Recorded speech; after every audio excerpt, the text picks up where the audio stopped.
नमस्कार। आज की सियासी दंगल में स्टूडियो से आपका स्वागत करते हैं और आपको बता देना चाहेंगे आज हमारे साथ ऐसे शख्सियत जुड़े हुए हैं जो कि किसी प्रकार कोई पहचान का मोहताज नहीं है। पूरा बेगूसराय जानते हैं। बोला जाता है पक्षधर जो कि विपक्ष की ओर से जो है अपना सहानुभूति दिखाते हैं एनडीए गठबंधन की ओर से। वहीं पर एनडीए को नींद को हराम करने वाले के नाम से भी इनको जाना जाता है। आपको भी रूबरू करवाते हैं ऐसे सियासी दंगल में जो कि आपको दिखकर आप भी पहचानते होंगे, शायद आप भी पहचानते होंगे कि कौन है। आपको पहले नाम बता देना चाहते हैं। वो शख्सियत का नाम है राजनारायण राय। जी हाँ, आपका स्वागत है सर हमारी इस सियासी दंगल के कार्यक्रम में। और आप बताइए सर, किस मुहिम को लेकर आज क्षेत्रों में भ्रमण कर रहे हैं? धन्यवाद। पहली बात तो मैं कहना चाहता हूं कि मैं अपना परिचय देना चाहता हूं। मेरा नाम राजनारायण राय है। मैं 75 से वकालत ज्वाइन किया और कम्युनिस्ट पार्टी 70 में ज्वाइन किया। मैं पेशा को गंभीरता से किया और देश की राजनीति को भी बाएं बाजू की तरफ मोड़ने का काम करता रहा। आज भारत जिस मुकाम पर पहुंच गया, विवेक को जगा करके मुझे लगा कि भारत उस मुकाम पर पहुंच गया है जो भारत भीतर से खोखला होने जा रहा है। भारत की एकता, भारत के प्रजातंत्र टोटल खतरे में। केवल ये सवाल नहीं है रोटी रोजगार मारे जा रहे हैं, केवल सवाल ये नहीं है कि युवा का भारत कमज़ोर हो रहा है और 4 साल का नौकरी सेना में दिया जा रहा है, अग्निवीर। सवाल ये नहीं है कि पब्लिक सेक्टर को औने पौने दाम पर अडानी अंबानी को दिया जा रहा है। इससे भी गंभीर सवाल है, जो सवाल है Bharat. We people of India, हम भारत के लोग। वहाँ कहीं सवाल नहीं है हिंदू, कहीं सवाल नहीं है मुसलमान, कहीं सवाल नहीं है सिख, कहीं सवाल नहीं है ईसाई। दुनिया के जितने धर्म के लोग हैं सब धर्म के अनुयायी यहाँ रह रहे हैं, कम बेश, कम हो या बेसी हो। और ऐसे देश में आज आरएसएस और ओबीसी दोनों का गुंडई में भारत टूट के कगार पर पहुंच गया है। क्या एक नागरिक के नाते मेरा क्या कर्तव्य होता है? मैं अपने जज्बात को जगाया। मेरा उम्र 76 हो रहा है, 76 साल। तो मुझे लगा भारत को बचाने का कोई काम नहीं किया जाए क्या? 9,999 में भी फेरे में ही हम लगे रहे क्या? मैं अच्छे वकील क्रिमिनल प्रैक्टिस रहा हूँ और मुझे कमी नहीं है। अडानी अंबानी तो नहीं है, लेकिन एक लड़का है जॉब में है, पतोहू जॉब में है, तनिए मनी ज़मीन भी है, तनिए वहाँ रेंट पर भी आता है। अब मुझे लगा कि कोई दिक्कत अब हमको आर्थिक नहीं होगा। हमारे पिताजी आज़ादी के जंग लड़े थे, मैं उन्हीं के संतान हूँ। आज जो बचपन में जो मैं गीत सुना करता था कि लाए हैं तूफान से किश्ती निकाल कोई, उस देश को रखना मेरे बच्चों संभाल के। वो किश्ती आरएसएस और ओवैसी के गुंडे में किश्ती डूबने पर है। मैं इस किश्ती को बचाने के लिए अभियान कर रहा हूँ। वकालत छोड़ दिया, बहुत से लोग छोड़े थे। आज ये मुल्क को बचाना है तो भाजपा ओवैसी को हटाना है। वहीं पे कई सारे ऐसे सवाल जो है निकल के भी सामने आता है कि मुस्लिम और हिंदू को लेकर जो है यानी इंडिया गठबंधन, और वहीं मुस्लिम को लेकर जो है एक बहुत ही बड़ी बयान सामने आता है। वो जो हाफिज़ गुलाम सरवर का, जो कि कहते हैं कि आप वोट नहीं देना, आप लोटा दबा देना, लेकिन बीजेपी को खत्म करने के लिए आपको पहले राजद और कांग्रेस को खत्म करना पड़ेगा। इसमें क्या सच्चाई है? बहुत अच्छा प्रश्न आपका। देखिए साथी, मैं कम्युनिस्ट हूँ। हमारा जो दर्शन है, हमारा जो विचार है, हम भारत को कॉरपोरेट घराने से मुक्ति करके हम किसान, मजदूर, युवा का भारत बनाना चाहते हैं। हम समाजवाद लाना चाहते हैं, लेकिन रास्ते बहुत पेचीले, टेढ़े मेढ़े मार्ग से हमको वहाँ तक जाना होगा। जब भारत की आज़ादी खतरे में हो, भारत का संविधान खतरे में हो, तो पहला नारा होगा भारत को, संविधान को तोड़ने वाली शक्ति से मुखालफत करके उसको हटा दिया जाए। आज कांग्रेस से 1000 तो फर्क है हमारी, राजद से 1000 तो फर्क है। हम वो नहीं है राजद, हम कांग्रेस नहीं है, हम कम्युनिस्ट लोग। लेकिन एक बात तो जरूर है कि सेक्युलर भारत, संविधान वाला भारत, इसको बचाने में जो लोग आ रहे हैं, उन सब का एक बृहद मोर्चा हमको बनाना पड़ेगा। और अपनी आज़ादी, हमारा जो CPI का जो यूनिट है, हम स्वतंत्र दावेदारी भी कर रहे हैं, रोटी रोजगार की बात भी करते हैं, जनता के बीच जाते हैं कि हमको क्यों आप मजबूत करेंगे। लेकिन उसके साथ साथ हम महागठबंधन का साथ बखूबी से, मजबूती से कर रहे हैं। आज जबकि इस जिला में, बछवाड़ा में,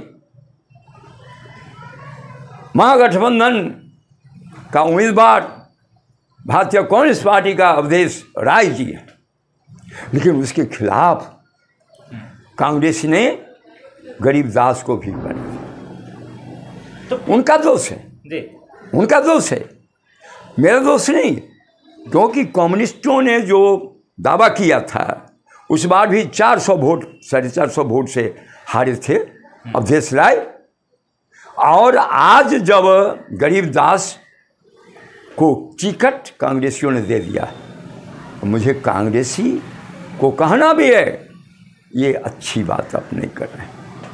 लेकिन इसके बावजूद भी उनका कैडर जितना लड़ते हैं, कैडर जितना काम करते हैं बेगूसराय कॉन्स्टिट्यूंसी में अमिताभ भूषण के लिए, दम नहीं है कि हमारा इतना काम करेंगे, हमारे कैडर की इतना काम करेंगे। मैं बेचैन हूँ, मुझे दिखाई कुछ नहीं पड़ता है। मुझे एक ही दिखाई पड़ता है, अर्जुन को जैसे दिखाई पड़ता था कि चिड़िया का आँख नहीं पुतली, उसी तरह से हम कम्युनिस्टों के सामने भाजपा ओबीसी है।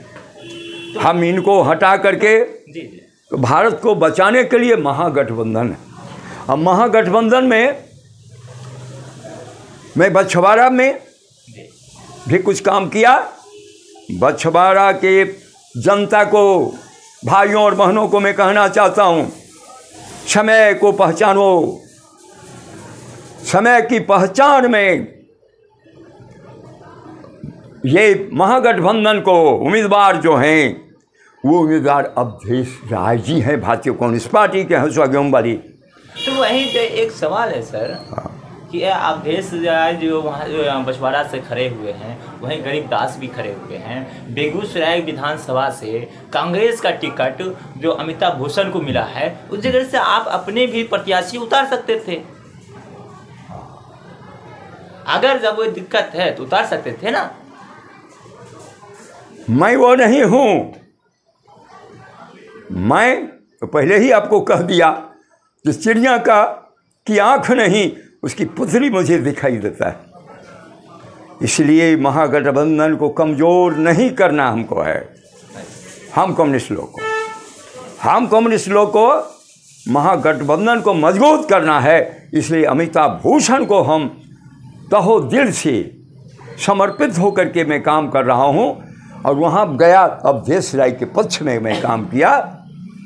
उनका दोष हो सकता है, कांग्रेस का दोष हो सकता है, लेकिन इस दोष कटघरा में कम्युनिस्ट नहीं जाएगा। हम कटघरे में जाने वाले लोग नहीं। इसलिए वहाँ से हम अब देश राय के पक्ष में, हसुआ गेहूँ बाड़ी के पक्ष में हम वहाँ के आबादी को, भाइयों और बहनों को कहना चाहते हैं, आप अजय बहुमत से अब देश राय को दें। और यहाँ अमिताभ भूषण अब 2 कैंडिडेट हैं और कोई कैंडिडेट इसमें नहीं है, लटपट कुछ नहीं, 12 हैं, लेकिन लड़ाई अमिताभ भूषण और एनडीए का भाजपा के उम्मीदवार जो हैं कुंदन सिंह। मैं जनता के बीच जाता हूँ, भाजपा को मुखालफत भी कर रहा हूँ और समान भाजपाई लोग से भी कहना चाहता हूँ, आप लोग जो कार्यकर्ता हैं, जो लगातार मैंने देखा कि भाजपा का काम आप लोग करते रहते हैं, आज से मैंने अनुभव किया, लेकिन एकाएक कुंदन जी कहाँ से टपक गए। ये कार्यकर्ता को कहना चाहता हूँ, जिस पार्टी में कार्यकर्ता का सम्मान नहीं मिले, उल्लंघन हो, क्या होगा। दूसरी बात, जनता से मैं कहना चाहता हूँ, सुलभ, हे भाइयों, जो सुलभ रूप से आपको पहुँच में रहे, वैसे कैंडिडेट को भी वोट में तरजीह दीजिए। आज वहाँ जाइएगा, पहले कुत्ते झाँव झाँव करके बोलेगा, अब तो बॉडीगार्ड रोकेगा। कुंदन बाबू के यहाँ पहुँचना आसान नहीं है सामान्य जनता का, लेकिन अमिताभ भूषण के नज़दीक कोई जा सकता है।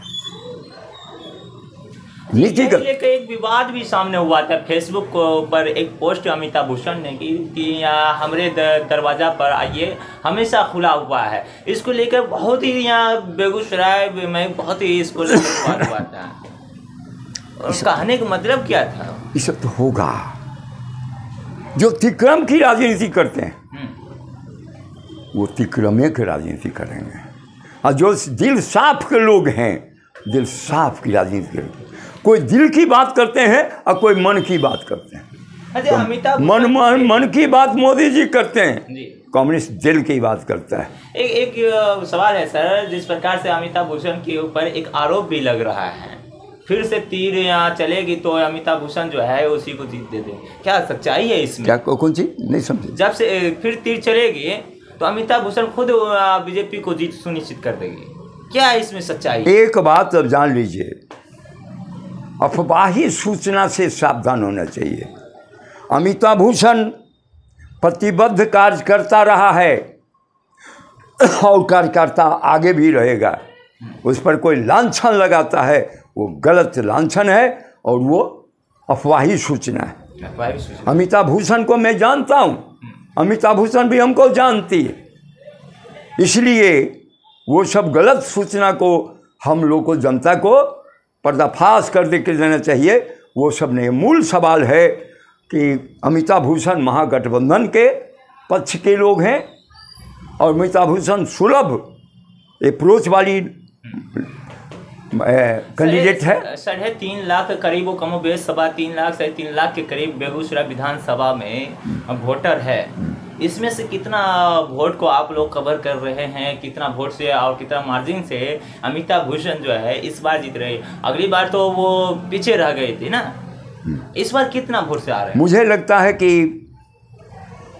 गिनती करके तो मैं नहीं कह सकता हूँ, लेकिन एक बात तो मैं कह सकता हूँ कि लोहिया नगर वो आबादी, जो आबादी भाजपा का जनाधार की आबादी है, जिस तरह की राजनीति चल रही है। लेकिन मैं अभियान कर रहा हूँ, अभियान में जो मेरा तर्क है, कोई तर्क से लोग सहमत हो रहे हैं और वहाँ से भी हम अजय बहुमत से निकालूँगा। और मुझे उम्मीद है कि कोई तुलना ही नहीं, अमिताभ भूषण प्रथम में बहुत आगे रेस में, प्रथम स्थान पर, और कुंदन जी बहुत पीछे। इनको इनकम्बेंसी भी पछाड़ रहा है। अच्छा, इसी बीच में एक और प्रत्याशी नजर आ रहे हैं। एक अमिताभ भूषण हो गए जो कि इंडिया गठबंधन से है, दूसरा हो गया एनडीए गठबंधन से कुंदन सिंह जी। और तीसरा जो है दिल्ली से नजर आ रहे हैं आप पार्टी का वो मीरा जी, आम आदमी पार्टी का मीरा जी, ये भी तीसरा नजर आ रहे हैं, काफी मजबूती के साथ बेगूसराय में दिख रही है। इस पर क्या कहना चाहेंगे? बोलते हैं कि मुझे तो भाई एक झाड़ू लगाएंगे सभी प्रत्याशी को साइड कर देंगे, इस पर क्या आपका तर्क है? मुझे तो लगता है कि पीछे का इतिहास भूगोल भी देखें, ये कांग्रेस भी देखेंगे, आप पार्टी भी देखें, दिल्ली की सल्तनत कमज़ोर हो गया, भाजपा के पक्ष में चला गया, कारण खगलना पड़ेगा और कांग्रेस का दोष है तो और आपका दोष, तो ये दोष में हम नहीं जाना चाहते हैं। और यहाँ ईमानदारी से स्वराज पार्टी हो या आप पार्टी हो, ईमानदारी से महागठबंधन के हिस्से ही होना चाहिए था। यदि आप चाहते हैं संविधान को बचाना, यदि चाहते हैं डेमोक्रेसी को बचाना, ये साझी विरासत की रक्षा करने का सवाल है। क्या लगता है कि यहाँ दो की लड़ाई में जो है तीसरा फायदा उठा सकता है इसमें? अमिताभ भूषण कुंदन सिंह की लड़ाई में क्या तीसरा कोई उठाएगा? जनसुराज हो गया, कहीं कोई सवाल नहीं है, कहीं कोई सवाल नहीं है।